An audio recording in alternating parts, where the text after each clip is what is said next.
তোর কি আর কোনো ড্রেস নাই? এই রকম রংচটা পুরনো ড্রেস পরে কেন এসেছিস? বিয়ে বাড়িতে কত মানুষ এসেছে, সবাই কত দামি দামি ড্রেস পরে এসেছে, আর তুই? সবাই তো তোকে ভিখারি মনে করবে।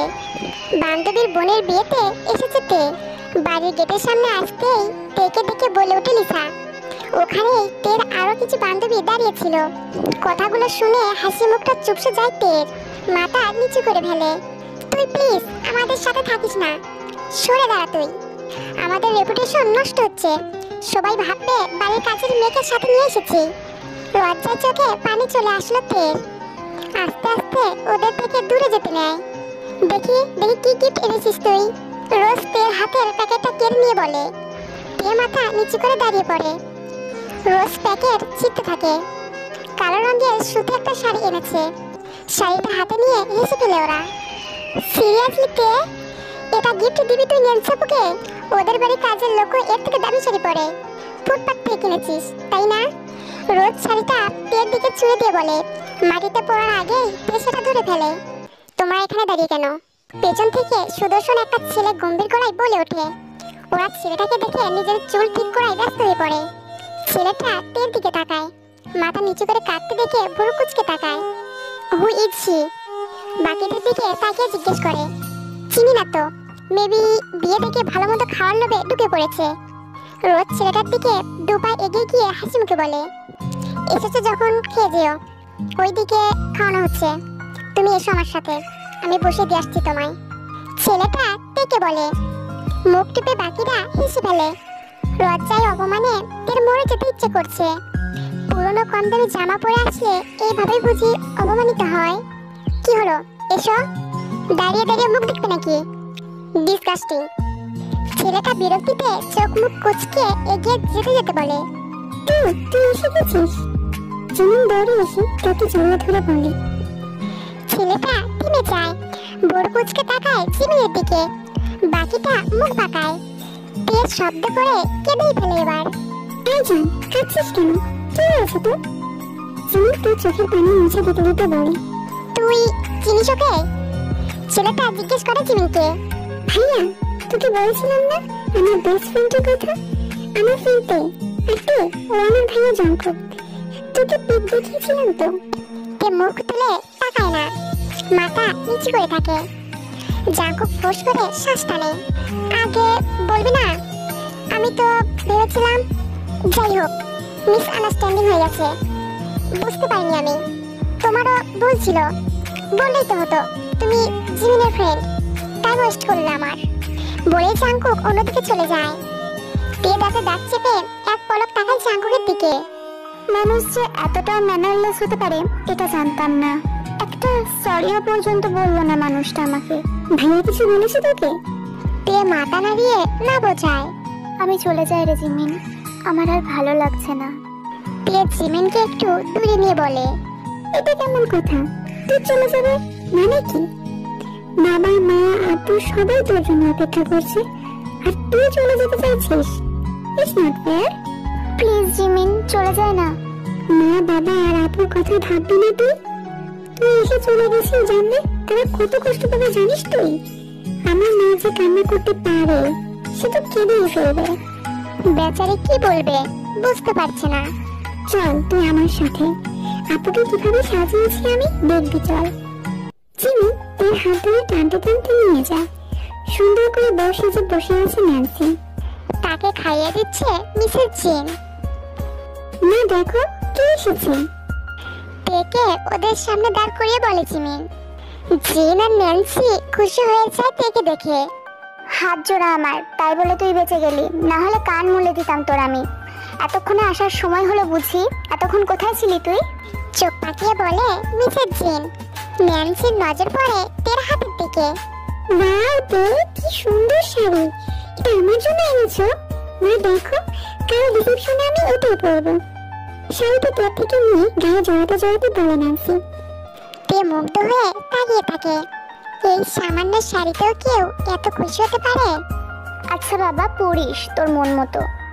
আচ্ছা জিমিন, যা তে মাকে সাথে করে খেয়ে নেগা। সকাল থেকে তো কিছুই মুখে তুলিসনি, তে আসবে তারপর খাবো এটা বলেই বসে আছিস। হ্যাঁ হ্যাঁ যাচ্ছি। খাওয়া শেষ করে আমি তোকে সাজিয়ে দেব, তারপর গেট আটকাবো দুজন মিলে, ঠিক আছে? তার আগে যেন তোর বর না আসে, আসলে কিন্তু আমি কান্না করবো। জিমিন গাল ফুলিয়ে ন্যান্সিকে বলে, আসবে না, সে সবে শেরওয়ানি পড়ছে। ন্যান্সি হেসে বলে, জিমিন তেকে নিয়ে খেতে যায়। তে এত মানুষের মধ্যে অস্বস্তি ফিল করবে, তাই নিজের রুমে খাবার আনতে বলে জাংকুককে।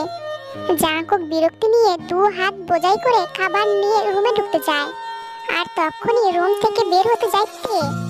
দুজন দুজনের সাথে ধাক্কা খায়, পুরো তরকারিটা পড়ে যায় জাংকুকের সাদা পাঞ্জাবিতে। তে ফ্লোরে বসে পড়ে, কোমরে বেশ ব্যথা পায়। জাংকুক নিজের পাঞ্জাবির দিকে একবার তাকাচ্ছে তো আরেকবার তের দিকে তাকাচ্ছে, রাগে মাথা ফেটে যাচ্ছে। স্টুপিড, দেখে চলতে পারো না? আমার পাঞ্জাবির কি হাল করলে এটা তুমি? জাংকুক রেগে ধমক দিয়ে ওঠে। তে কেঁপে ওঠে, ভয়ে কাঁচুমুচু হয়ে যায়। এসেছে থেকেই ঝামেলা পাকিয়ে যাচ্ছ, প্রবলেম কি তোমার? জাংকুক চোখ পাকিয়ে বলে। তে কান্না করে ফেলে, এতে জাংকুকের বিরক্তি আরো বেড়ে যায়। আজ এটা নাকি তুমি? কোথায় কোথায় ইডিয়টের মতো কান্না করো কেন? বোকা তুমি, কথা বলতে পারো না? সারাক্ষণ চোখ দিয়ে পানি পড়তেই থাকে। তখনই জিমিনও ওয়াশরুম থেকে বের হয়। ভাইয়া, তোর কি অবস্থা হয়েছে এটা? মুখ টিপে হেসে বলে জিমিন, একে সামলাতে পারিস না তুই? সারাক্ষণ আমার সামনে কেন পড়ে? প্রবলেম কি এর? নেক্সট টাইম কিন্তু আমি ওকে সহ্য করব না, জাস্ট বিরক্তিকর। বলেই পাঞ্জাবি ঝাড়তে ঝাড়তে চলে যায় জাংকুক। তে হাতের উল্টো পিঠে চোখের পানি মুছে ফেলে। আমি ইচ্ছে করে করিনি রে জিমিন, আমি আসলে দেখতে পাইনি যে তোর ভাই আসছে। তে অপরাধীর মতো মুখ করে বলে, আপসেট কেন হচ্ছিস? আমি জানি তুই ইচ্ছে করে করিসনি এটা। আমার ভাইয়া একটা রক্তটা মানুষ, আমাদের সাথে সারাক্ষণ বকে যায়, ভুল না করলো এই মুখে মনে থেকে ভুলে গেছিল না, বুঝেছিস? তাই তো কথার মধ্যে কোনো রস করিস না। তুই প্লিজ জান, কিছু মনে করিস না। ধরে নে একটা পাগল বাবা করে চলে গেল। জিমিনের কথায় হেসে ফেলল তে। জিমিনও হাসলো। আচ্ছা জিমিন শোন না, বলছি কি আমি না খাবো না রে, আমার খাবারটা প্লিজ প্যাক করে দিবি তুই? তে মাথা নিচু করে বলে। জিমিন ছোট ছোট চোখ করে তাকায় তের দিকে। কেন প্যাক করে নিতে চাইছিস তে? তোর ওই মার ভাইকে খাওয়ানোর জন্য? তোর লজ্জা হবে কবে? তারা কত রুড বিহেভ করে তোর সাথে, তবু তাদের জন্য এত দরদ কেন তোর? জিমিন রেগে বলে। তে মুচকি হাসে। মায়ের জন্য না, আসলে ভাইকে ছাড়া আমার গলা দিয়ে এত ভালো ভালো খাবার নামবে না রে। ভাই আমাকে কত ভালোবাসে জানিস? সাথে আনতে চেয়েছিলাম কিন্তু মা আনতে দিল না। সাথে আনতে পারলে দুজন মিলে পেট পুড়ে খেয়ে যেতে পারতাম। জিমিন তেকে জড়িয়ে ধরে। মন খারাপ করিস না জান, তোর ভাইয়ের জন্য খাবার দিয়ে দেব, তুই আমার সাথে খেয়ে নে। আমাকে খেতে বলিস না রে প্লিজ, ভাইয়ের সাথেই খাবো আমি। তোর মা তোকে খেতে দিবে না তে, ওই ডাইনি মহিলা নিজেই খেয়ে নেবে, দাঁতে দাঁত চেপে বলে জিমিন। এভাবে বলিস না রে, আমার কষ্ট হয়। মা তো মাই হয় বল, মা কখনো খারাপ হয় না। হয়তো আমি খারাপ তাই মা আমাকে দেখতে পারে না, তবে আজকে ভালোবাসছে না, কিন্তু একদিন ঠিকই ভালোবাসবে দেখিস। খানিকটা হেসে বলেতে। জিমিন আর কিছুই বলতে পারে না। এরকম একটা মিষ্টি মেয়েকে কিভাবে কষ্ট দিতে পারে তারা? মন নেই কি তার? তে হাত ধুয়ে খাইয়ে দিতে থাকে জিমিনকে। জিমিন তের হাসি মুখটা দেখতে থাকে আর খেতে থাকে। আচ্ছা এসব কথা ছাড় এখন। জিমিন আমি কিন্তু এখনই বাসায় যাব। কি বলছিস তুই? এখনো বড়ই তো আসলো না। মা বলে দিয়েছে সন্ধ্যার আগে বাড়ি ফিরতে, বেশি দেরি করলে আমাকে মেরেই ফেলবে মা। ঠিক আছে, মাঝে মধ্যে ইচ্ছে করে তোর মাটাকে উষ্টা মেরে উগান্ডা পাঠিয়ে দিতে। তে জিমিনের মুখ মুছিয়ে দেয় নিজের ওড়না দিয়ে। হেই ব্রো, কি অবস্থা তোমার? কতদিন পর দেখা। জঙ্কুক মুচকি হেসে কোলাকুলি করে। তখনই জঙ্কুকের বাকি বন্ধুরা চলে আসে। আমরা তো ভেবেছিলাম বিদেশ থেকে একদম মায়াবতীকে সাথে করেই নিয়ে আসবি, কিন্তু একা আসলি যে? ইউনো মজার ছলে বলে কথাটি। বিদেশে মায়াবতী আছে নাকি? উফ, চারপাশে মায়া ছড়িয়ে রাখে তারা। জঙ্কুক মুচকি হাসে। মায়াবী তো আমাদের মাতৃভূমিতে আছে। বিদেশি মেয়েরা হট, বাট মায়াবী না। ওদের আমার একটু পছন্দ না, কেমন গায়ে পড়া টাইপের। তাহলে তোমার মায়াবতী কেমন হবে ব্রো? সবিন পিঠে হাত দিয়ে জিজ্ঞাসা করে। আমার মায়াবতীর চোখে গাঢ় করে কাজল দেওয়া থাকবে। সেই কাজল কালো চোখে আমি হারিয়ে যাব। তার কোমর ছাড়িয়ে হাঁটু অব্দি লম্বা চুল থাকবে। বাতাসের তালে সেই চুলগুলো তার চোখে মুখে আছড়ে পড়বে। সে বিরক্তি হয়ে চুলগুলো হাত খোপা করে নেবে। সে সুতি শাড়ি পরবে, পেটে হালকা চর্বি থাকবে। শাড়ির আঁচল যখন কোমরে গুজে ঢং করে হাঁটবে, আমি জাস্ট দিশারা হয়ে যাব। গালে হাত দিয়ে চোখ বন্ধ করে বলে জঙ্কুক, তাহলে আর এই জীবনে তোর প্রেম বিয়ে কিছুই হচ্ছে না?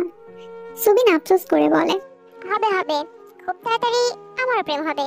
তেকে একপাশে দাঁড় করিয়ে রেখে জিমিন ড্রাইভারকে খুঁজতে যায়, কিন্তু কোথাও তাকে পায় না। রাত হয়ে গেছে, তেকে একা ছাড়বে না জিমিন। জঙ্কুককে দাঁড়িয়ে থাকতে দেখে ওর কাছে এগিয়ে যায়। ভাইয়া, তেকে একটু ড্রপ করে দিতে পারবি?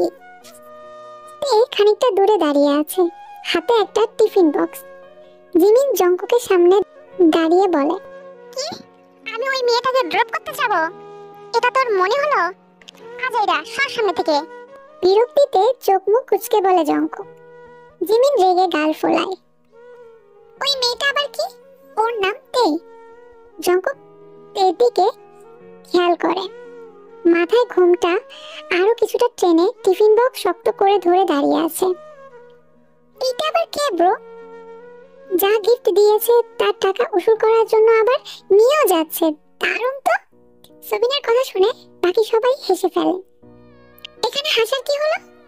জিমিন রেগে চিৎকার করে বলে, তুই রেগে যাচ্ছিস কেন?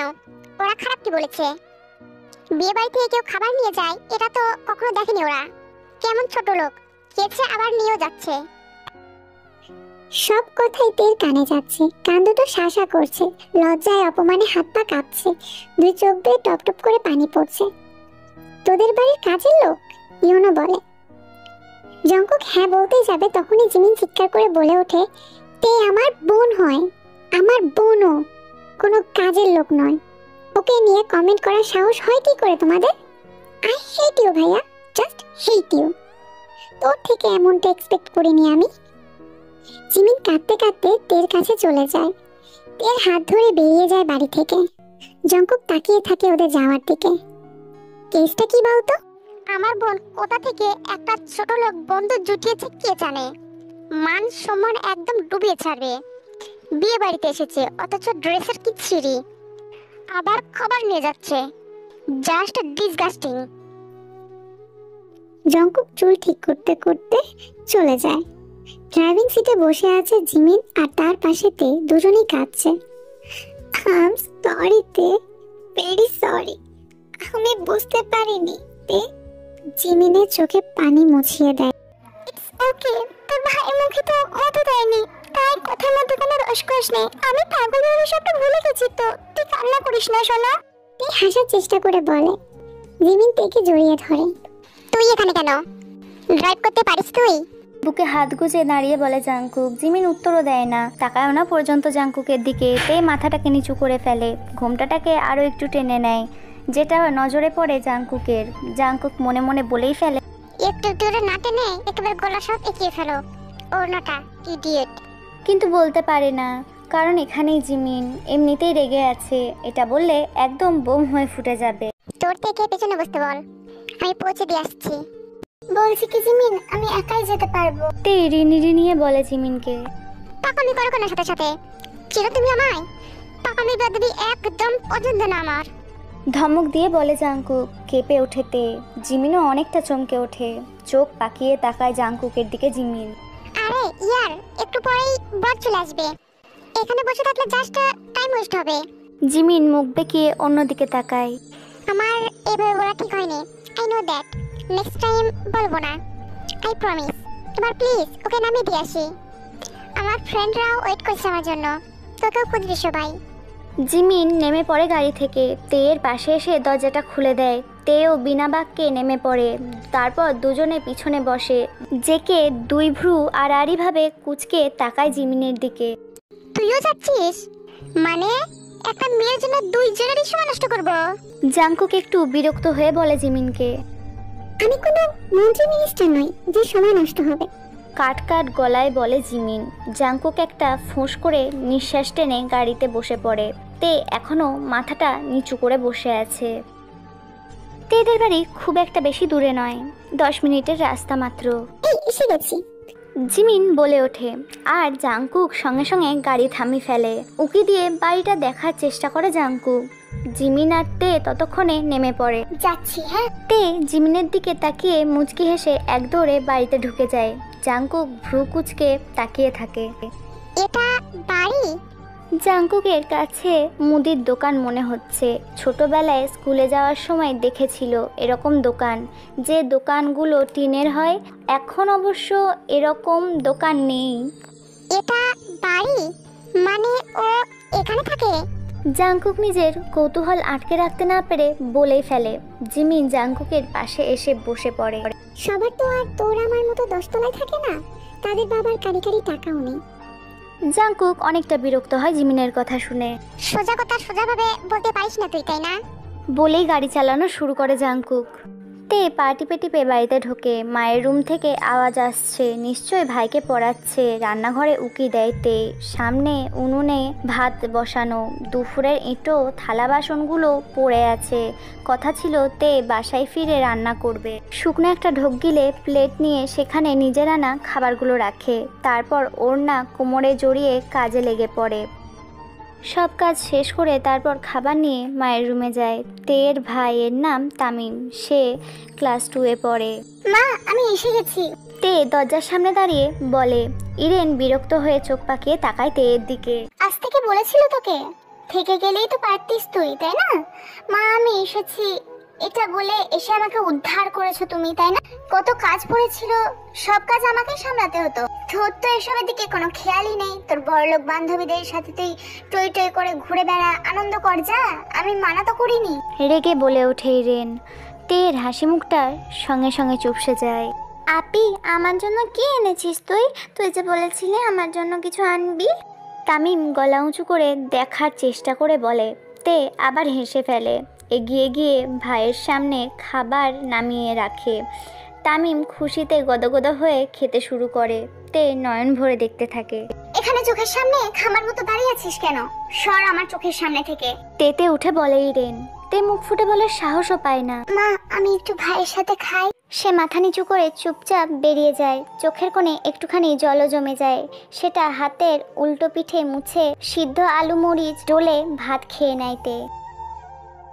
আজকে কলেজে যেতে হবে। জিমিন যাবে না বলে পরপর 3 দিন কলেজ মিস দিয়েছে তে। আজকে জিমিনের যাওয়ার কথা। সকাল সকাল সব কাজ সেরে তে তৈরি হয়ে নেয়। ইরেন তামিমকে রেডি করাচ্ছে স্কুলের জন্য। মা, আমি কলেজ যাচ্ছি। ভাইকে কি নিয়ে যাব? না, আমি দিয়ে আসবো, তুই যা। আর হ্যাঁ, তাড়াতাড়ি ফিরবি। তোর বড়লোক বান্ধবীদের সাথে একদম এদিক সেদিক টই টই করে ঘুরে বেড়াবি না। আমার কানে যদি আসে না, লেখাপড়া বন্ধ করে দেব তোর, বলে দিলাম। তেই মাথা নিচু করে ইরেনের কথায় হ্যাঁ জানায়। তারপর আকাশি রঙের ওড়নাটা ভালো করে মাথায় পেঁচিয়ে ব্যাগটাকে কাঁধে তুলে বের হয়ে যায়। প্রতিদিন জিমিনকে ডেকে নিয়ে যায় তে, কিন্তু আজ বাড়ির মধ্যে ঢুকবে না, পণ করেছে। ওই জল্লাদ লোকটা সামনে পড়তে চায় না তে। আবার এদিকে তেয়ের কোনো ফোন নেই যে কল করে জিমিনকে বের হতে বলবে। তাই জিমিনদের বাড়ির সামনে দাঁড়িয়ে আছে। গেটের দারোয়ানও সেখানে নেই, নিশ্চয়ই খেতে গেছে। এবার কি করবে তে? খানিকটা এদিক সেদিক পায়চারি করে একটা বুদ্ধি বের করে তে। মুচকি হেসে এক দৌড়ে চলে যায় জিমিনদের বাড়ির পিছনে। উদ্দেশ্য জিমিনের রুমের জানলায় ঢিল ছুঁড়ে মারবে। ছোট সাইজের একটা ইটের টুকরো খুঁজে নেয় তে। জিমিনের ব্যালকনির দরজা বন্ধ। এবার তে ঠাস করে ঢিল ছুঁড়ে দেয়। সাথে সাথে একটা পুরুষ কণ্ঠে চিৎকার ভেসে আসে। তে ভয় পেয়ে দৌড়ে গাছের আড়ালে চলে যায়। ঢিল লেগেছে জাংকুকের কপালে। তে জিমিনের রুম মনে করে যে রুমে ঢিল ছুঁড়ে মেরেছে সেটা ছিল জাংকুকের রুম। পাশাপাশি হওয়াতে বুঝে উঠতে পারেনি তে। তে ঢিল ছুঁড়েছে আর তখনই জাংকুক দরজা খুলেছে। ব্যাস, লেগে গেছে কপালে। জাংকুক তো কপাল ধরে জোর সরে একটা চিৎকার দিয়েছে। তে গাছের আড়াল থেকে দেখে হেসে ফেলে। যাক বাবা, এই জল্লাদ বেটাকে আজকে একটা শিক্ষা তো দেওয়া গেল, ভুল করেই হোক না কেন সেটা। ততক্ষণে জিমিন আরেম চলে এসেছে। জাংকুককে ধরে জিন তো আহাজারি শুরু করে দিয়েছে। কপালে একটুখানি কেটে গেছে জাংকুকের। জিমিন ভ্রু কুঁচকে এদিক সেদিক তাকাচ্ছে কালপিটকে দেখার জন্য। যখনই গাছের আড়ালে তেয়ের ওড়না দেখতে পায়, জিমিন তো শব্দ করে হেসে ওঠে। জাংকুক, জিন আর আরেম তাকায় জিমিনের দিকে। আমি ব্যথায় মরছি আর তুই হাসছিস। জাঙ্কুক এবার রেগে গিয়ে বলে জিমিনকে, তুই ড্রামা দেখে আমার হাসি পাচ্ছে। এইটুকুনি ছিলে গেছে তাতে যে চিৎকার দিলি তুই। আমি তো ভেবেছিলাম পায়ে একটা খুশি পড়েছে। যাই হোক, আমি কলেজে যাচ্ছি, এই ড্রামা দেখার টাইম আমার নেই। বলেই জিমিন চলে যায় ওখান থেকে। মম, দেখেছো তোমার মেয়ের অ্যাটিটিউড? কোথা থেকে কুড়িয়ে এনেছিলে কে? আহারে বাবারে, ওর কথা ছাড় তো তুই। চল আমার সাথে, মেডিসিন লাগিয়ে দিচ্ছি। আর আরে তুমি ডক্টরকে কল করো। জিনের কথা মতো আরেমও ডক্টরকে কল করতে থাকে।